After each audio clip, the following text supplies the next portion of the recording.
પનીરની સબ્જી બનાવી છે, તો તમે વિડીયોમાં બન્યા રહેજો. ને આપણે કેવી સબ્જી બનાવીએ છીએ, કારણ કે બનાવતા આવડતી નથી, ટ્રાય કરીએ છીએ. આ તેલ ગરમ થાય છે ને વિડીયોમાં બન્યા રહેજો. ને કાંઈ પણ ગલતી થઈ હોય તો તમારો નાનો ભાઈ સમજીને માફ પણ કરી દેજો. ને કોમેન્ટમાં મેસેજ પણ કરશો કે ભાઈ આ વસ્તુ ઓછી છે, કારણ કે આપણને એટલી બધી માહિતી નથી. વિડીયો જોઈને આપણે બનાવીએ છીએ, એટલે તમે વિડીયોમાં બન્યા રહેજો. કારણ કે આજે આપણા કને બીજો કોઈ બ્લોગ નથી, આ જ બ્લોગ છે આપણો.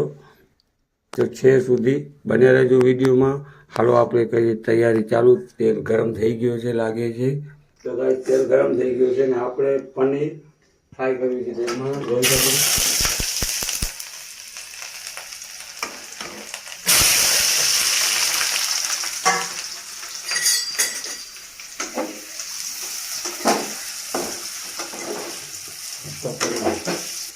તો ગાઈસ આપણે ફ્રાય જે તૈયાર જોઈ શકો છો. પનીર ફ્રાય કરી લઈએ. બંધ કરી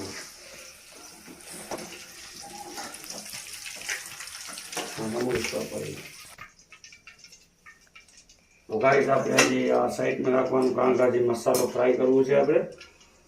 તો વિડીયોમાં બન્યા રહેજો. બંધ કરી દે.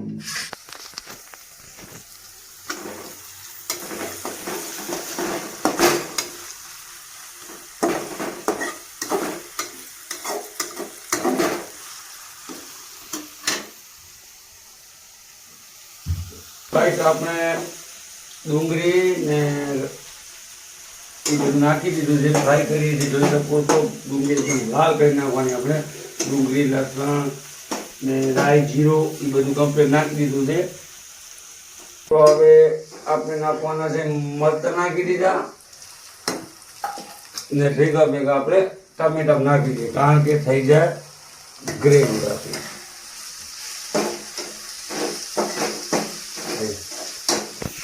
પાણી જ નાખી દેવાનું, કારણ કે ટોટે નહીં જાય.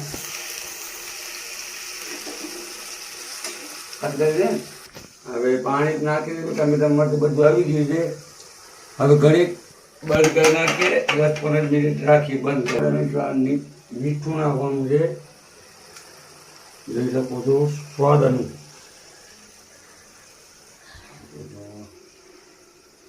આપણે મસાલો છે બધું નાખવાનું છે, તમે વિડીયો બન્યા રહેજો. તો પહેલી નાખવાની આપણે લસણ પેસ્ટ, પછી એવરેજ એ પણ આપણે બની રહ્યા પછી. ને આ આવે છે મેગી મસાલો, એ પણ આપણે નાખી દેવાનું. ગાઈસ જોઈ શકો છો. હવે થોડી વાર એને હલાવી લેવાનું. જોઈ શકો છો આવી રીતે.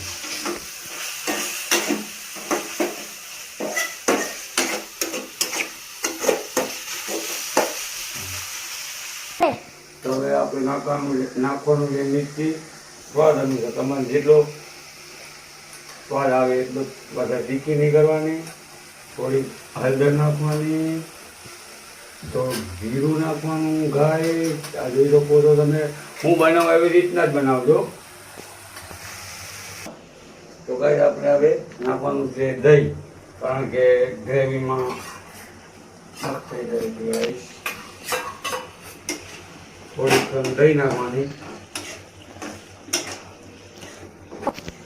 તો ગાઈસ હવે આપણે નાખી દેવાનું પનીર, જે આપણે ફરાઈ રાખ્યું એ બધું નાખી દેવાનું અંદર. આપણે થોડીક વારમાં સબ્જી તૈયાર. જોઈ શકો છો.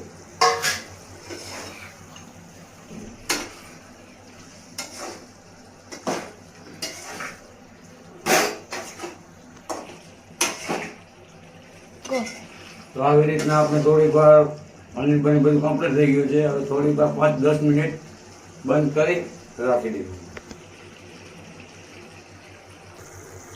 હવે આપણે થોડીક વારમાં સબ્જી તૈયાર. ગાઈસ તો વિડીયોમાં બન્યા રહેજો. તો હાલો ગાઈસ આપણે જઈએ ખેતરે. આપણે ચૂલબુલીને શાક લેતા આવીએ, કારણ કે ચૂલબુલી વગર આપણને ખાવાની મજા આવે નહીં. હું ને મારી દીકરી વૈભવી અમે જઈએ છીએ ખેતરે ચૂલબુલીને શાક દેવા. જો આમ વૈભવી જાય છે એની મમ્મીને શાક દેવા, શાક દઈને પછી અમે જઈશું ઘરે. પછી છોકરાને પૂછશું કેવો સ્વાદ આયુષ કેવો શાક રે ને તો મસ્ત મસ્ત ગમશે સચિન એ મસ્ત ગાંઠડી સચિન વાહ વાહ ખાઈ તો મળે હવે આવ્યો એનો લાગ લાગે તો ખાઈ હે મજા આવે વિન એની કે કોટબો પાંચ વિડીયો ને એની કોટબો લાઈક સબસ્ક્રાઇબ ફોલો કરી નાખતા કમેન્ટ આયુષ કોટબો પા લાઈક ફોલો સબસ્ક્રાઇબ ને વરી પણ બે હેડ્યો વિડીયો ભણાઈ બો એડા જેડા બાપ હે ભાઈ ભણાઈ બો